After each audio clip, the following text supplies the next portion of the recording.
லஞ்சுன்னு பார்க்கலாம். இன்றைக்கி வந்து பீன்ஸ், பச்சை பட்டாணி போட்ட கறி, தேங்காய் போட்ட கறி, அப்புறம் நெல்லிக்காய் தயிர் பச்சடி, அதுக்கப்புறம் சுட சுட சாதம், அப்புறம் பருப்பு, நெய், அப்புறம் இன்றைக்கி வந்து ரசம் வந்து விளாம்பழ ரசம்ங்க.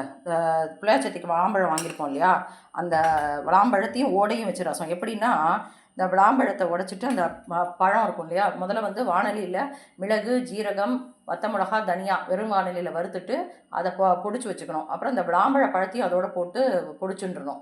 அதுக்கப்புறம் தேங்காவையும் குறைன்னு அரைச்சி வச்சுக்கணும். அப்புறம் எண்ணெய் ஊற்றி கொஞ்சம் நெய்யும் ஊற்றிக்கணும் ரசத்துக்கு. கடாயில் எண்ணெயும் நெய்யும் ஊற்றிட்டு கடுகு, பெருங்காயம், கருவேப்பிலை தாளிச்சிட்டு தக்காளி போட்டு வதக்கிட்டு புளித்தண்ணி போட்டு இந்த விளாம்பழ ஓடையும் போட்டு உப்பையும் போட்டு கொதிக்க வைக்கணும். நல்லா புளி வாசனை போட உடனே இந்த நம்ம அரைச்சி வச்சுருக்கோம் இல்லையா தேங்காய் ப்ளஸ் அந்த விளாம்பழம், மிளகு, ஜீரகம் அதெல்லாம் அரைச்சி வச்சுருக்கோம்ல, அதையும் போட்டு ஒரு கொதி வந்தோடனே இறக்கிடணும். ட்ரை பண்ணுங்கள், ரொம்ப நல்லாயிருக்கும். தயிர். இதான் இன்றைக்கி லஞ்ச். தேங்க்யூ.